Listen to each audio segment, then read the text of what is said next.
Good morning. How are you doing today, everyone? I hope good. I hope you're having an amazing day. Now, I want you all to imagine, to start the presentation, that after this event, you're going to see the doctor. You arrive, he analyzes your test examination, turns to you and says, "It's not good news. You have to have an emergency surgery. It's a matter of life or death." How would you feel then?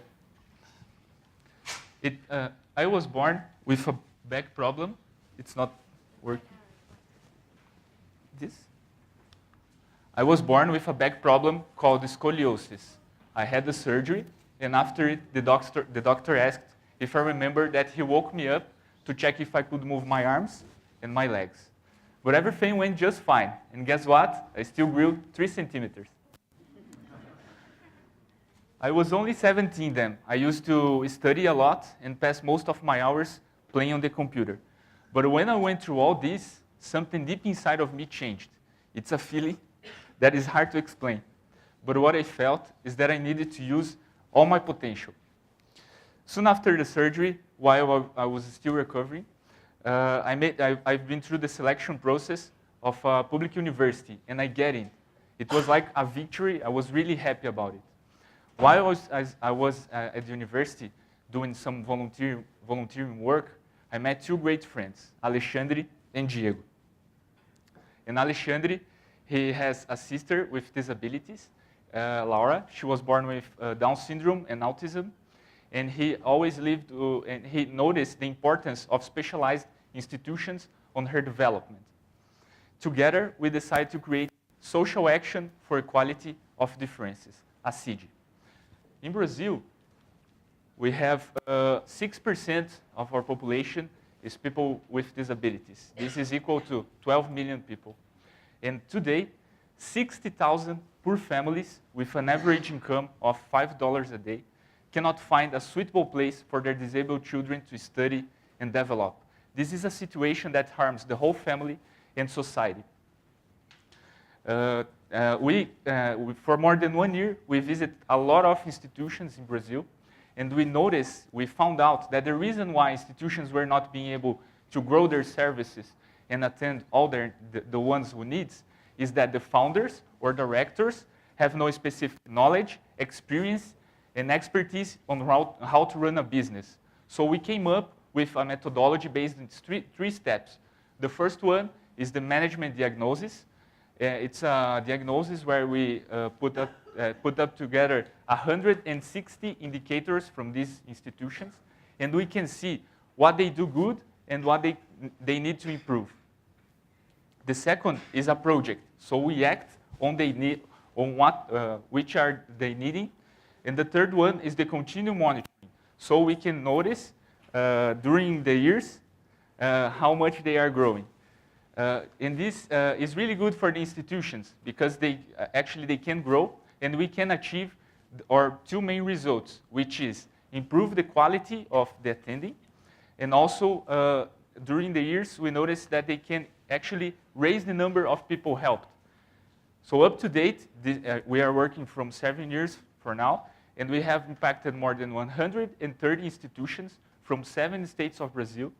It is 45,000 people, and they raised in 700 the number of people attended. And we also noticed that the institutions could not pay us to do the services to them.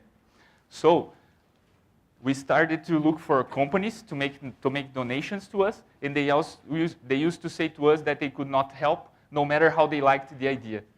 And I noticed that I had to put up the culture of giving and also show some results to companies so they would be willing to invest on us.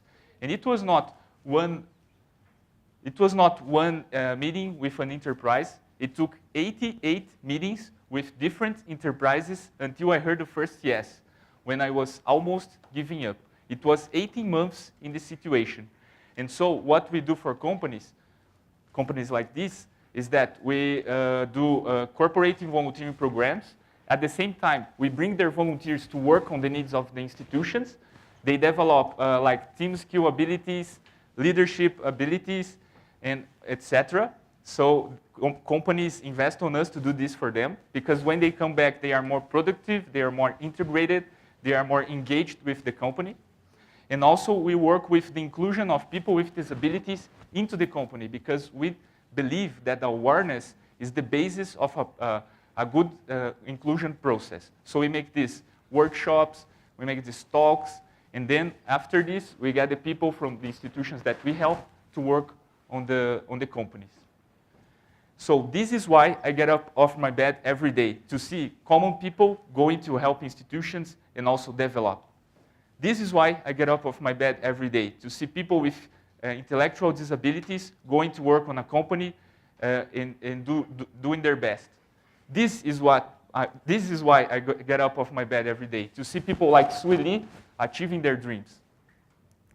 And this problem, this reality, the lack of support for people with disabilities is not only a reality in Brazil. We have the opportunity to meet institutions from all Latin America, in the US, Europe, even the only institution for people with disabilities from Nepal, which some students have to travel 800 kilometers to be attended. And our biggest dream is to work there someday. So today, we are working on, now that we know that ASID works, we are working on a project to make our methodology more scalable, so that institutions all around the world can access it and have a sustainable growth. And I want to invite all of you that may have an interest in face this challenge with us, using your knowledge as volunteers, or in any way you think you can help, so we can achieve our big dream. ASID's mission is to put together companies, volunteers, institutions, and people with disabilities to build an inclusive society. And it's my mission too. Thank you.